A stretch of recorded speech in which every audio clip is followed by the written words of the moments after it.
recovery that Commissioner Putnam just referenced, including farming, ranching, home building, transportation, manufacturing, and construction. If the big government bullies are successful, it will mean higher costs for doing business, more uncertainty in the marketplace, and fewer jobs here at home. The Waters Advocacy Coalition conducted a study of 8 water projects across the state of Florida. They found that costs for those 8 projects would increase by $182 million if the rule takes effect. $182 million for 8 projects, most of those single ditch projects in 8 different counties. That's an economic hit that no state in a fragile recovery can afford. That's why the administration is having to use such extraordinary means to get this through. You see, expanding the scope of the Clean Water Act is solely the responsibility of Congress. And Congress has twice rejected efforts to do so. So when the administration uses executive rulemaking to implement its agenda, it's not only bypassing the people's house, it's bypassing the will of the American people themselves. My bill, the Regulatory Overreach Protection Act, will stop the EPA from enforcing its rule and halt attempts to expand D.C.'s regulatory authority over North and Northwest Florida's farms, forests, and family-owned businesses. For more than 40 years, our nation's water quality has been regulated by successful partnership between the states, local governments, and the federal government. A partnership. Balance. This partnership has been successful because it reflects the reality that not all waters should be subject to federal jurisdiction. There are some things that not even their hands should touch. That states and local governments are sometimes better able to manage waters within their boundaries than the D.C. bureaucrats 1,000 miles away. That's just a fact. That's why our legislation has garnered the bipartisan support of over 120 co-sponsors. I believe to date we have almost 18 chairmen of committees that are co-sponsoring our legislation. That's more than a quarter of the entire House of Representatives. It's bipartisan.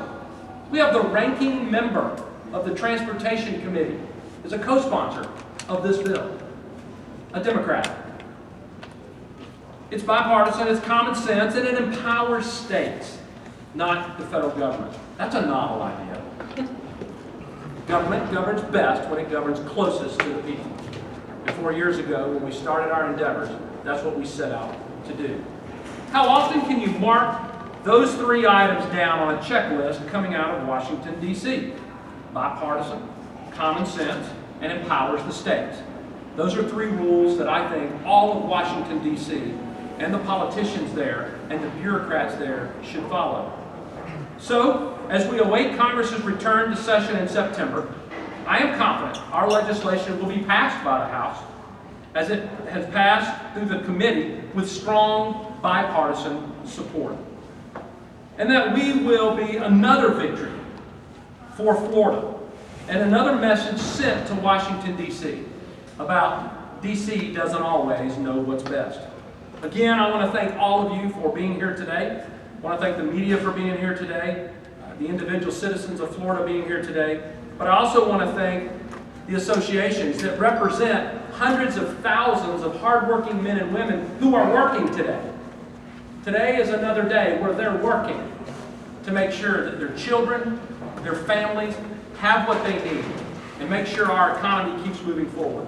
Just to name a few, we're proud to have Florida's H2O Coalition here, Florida Rural Electric Co-ops, Florida Association of Counties, the Association of Realtors, Florida Fruit and Vegetable Association, Florida Citrus Mutual, Florida Home Builders Association, Florida Fertilizer and Agrochemical, Florida Forestry Association, Florida Cattlemen's Association, Florida Power and Light, International Council of Shopping Centers, the Golf Industry of Florida, Southern Crop Production Association, the Nursery Growers Association, Talcum Electric.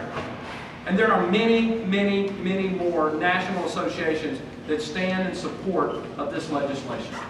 Thank you all for being here, and with the few moments we have remaining, we're happy to answer a question or two. The rulemaking, didn't it come about because courts ordered the EPA to clarify the waters of the U.S. bill?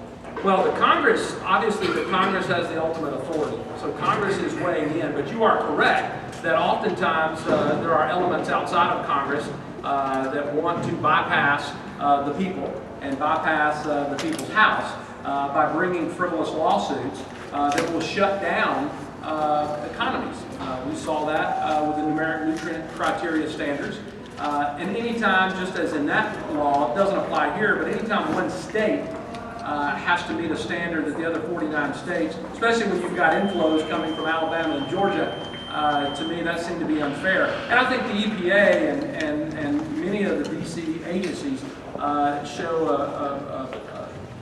absolutely the ability to encroach upon our rights. But you are correct. Many of the rules, not only with the Clean Water Act, are ushered in because of lawsuits. But it still does not mean, Congress, it is our responsibility to weigh in. And I'll say this, just to piggyback on your question, similar with the ACF issue, the Apalachicola Chattahoochee Flint issue. We believe that the Corps of Engineers has been misinterpreting and not doing their job and not taking into consideration water flows down the ACF, and as a result, you have the pain and the suffering you see in the Apalachicola Bay. And it is Congress's responsibility, as we did on the WRDA bill, to weigh in, just as we're doing now.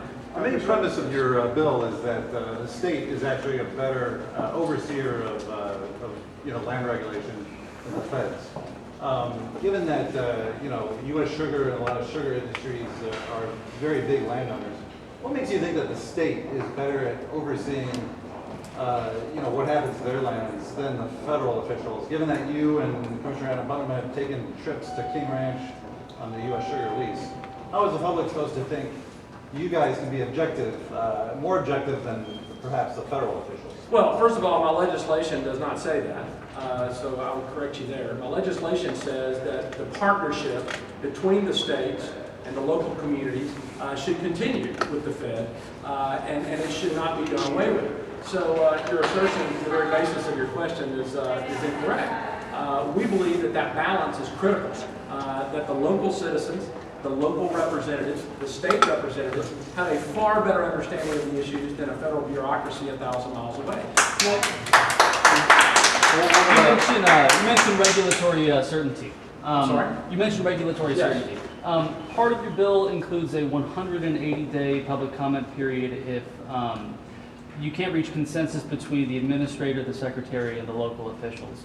How does that increase regulatory certainty? It would seem that it adds more regulation. Well, I think that the proper process for good legislation is a ready, aim, fire approach. So oftentimes we see ready, shoot, aim. Okay, and so what I'm saying in the 180 days is let the American people, let the citizens who are adversely affected by a piece of legislation, let them weigh in. And I think that giving people an opportunity to express how legislation would affect them, both pro and con, I think is the proper way of doing business. And so I don't think that foregoing a public comment period is the basis of good government. Congressman, Florida's doing such a good job now on the water. Why do I have to paddle through green slide every year? I take a kayak out. Well, I think first of all, I don't know where you're paddling. And I think that, first of all, we have a lot of challenges. And so to say that, hey, we've successfully reached all of our efforts to a successful conclusion is no. But I don't think going forward that the answer is to eliminate state and local influence in passing rules. The Florida Conservation Coalition today put out a statement opposing your bill, saying that it would cut short the comment period on this rule. The coalition is co-chaired by your opponent's father, Senator Graham. Do you think this is a campaign issue, and do you want to respond to them? I'm going to let you and the great readers and listeners of your publications connect those dots, but and I'll leave that up to prognosticators to make that determination. Is this an important issue in the campaign for your re-election? I think, as the commissioner has already stated, for the state of Florida, water, water, water, both freshwater and saltwater. As you all know, I serve on Natural Resources Committee, so I think though everybody has opinions, very few people are privileged enough to have a front row seat for this issue at the committee level.